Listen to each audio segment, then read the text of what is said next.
Hello and welcome to my Mass Fatality project, Special Topics MRTS 1191, and I chose the Spanish influenza.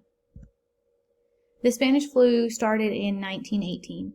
It is unknown how the virus originated. Experts speculate that it could have been through the trenches of World War I, the Shaanxi province of China, or Camp Funston, located in Kansas. One thing they all agree on, though, is that it did not start in Spain. Now, during the war, Spain was neutral. All the other countries that were involved in the war were experiencing outbreaks of this disease, but they didn't want to let it be known how many people they were losing. They wanted to create the appearance that their numbers were still up.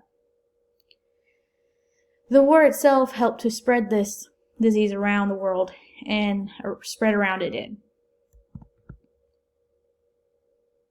The flu started in 1918 and lasted until 1919. 675,000 deaths were reported to have occurred in the U.S. 50 million deaths occurred worldwide. Experts speculate that number could be closer to 100 million, but there's no way to know for sure. And the reason this flu was so damaging is because medical science hadn't advanced to what it is today, and even the microscopes of the time couldn't pick up these microbes, couldn't see this disease. The only way they could study it was through looking at the symptoms of the victims. And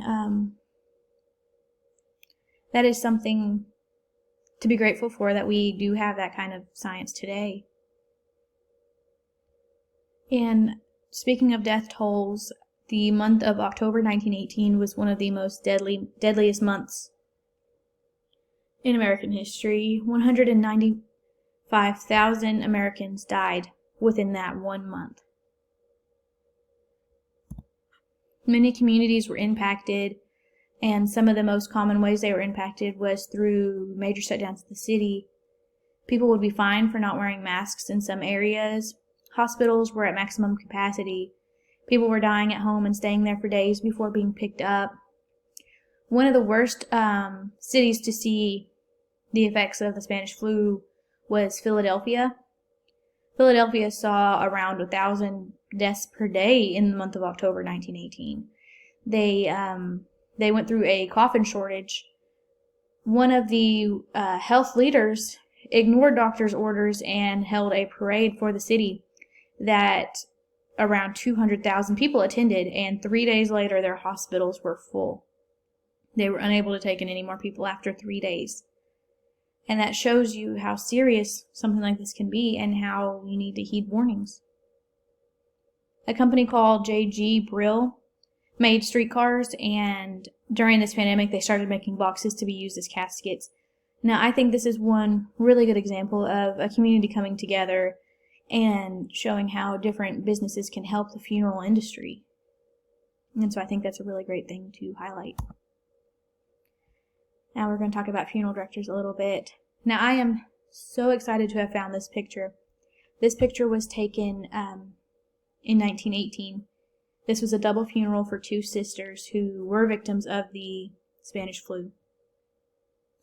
And it's very interesting to see. I don't know if that guy in the background is the funeral director or not. It's interesting to see what the setups look like at the time.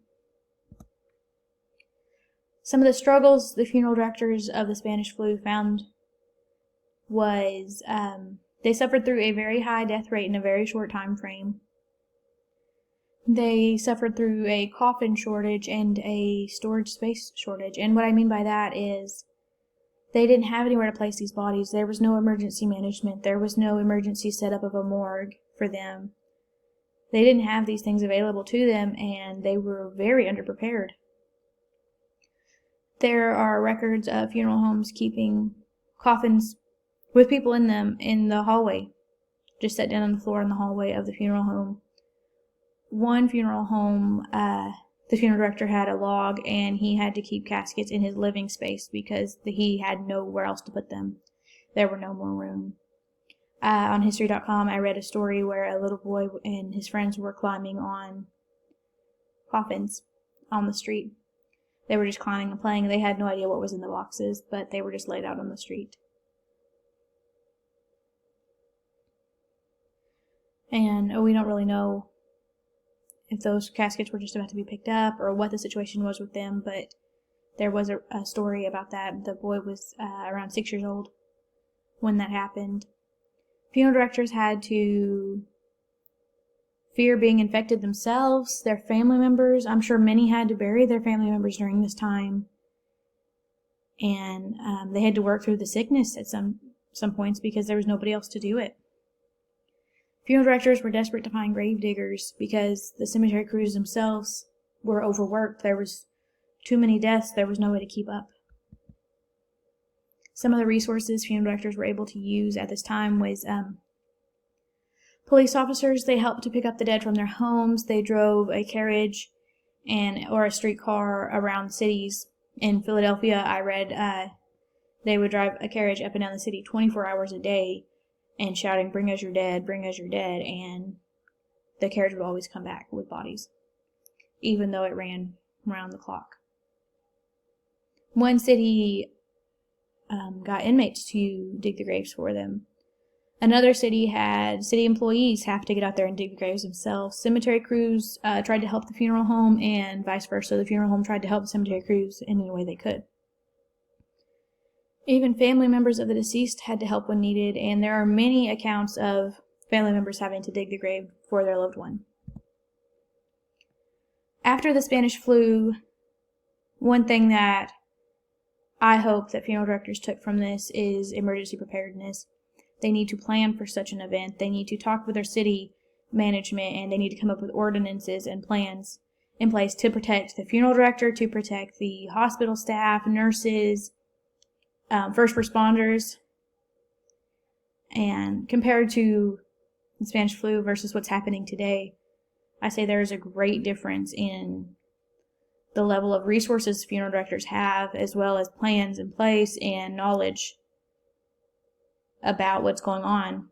The lack of knowledge really helped to spread this damage throughout the country.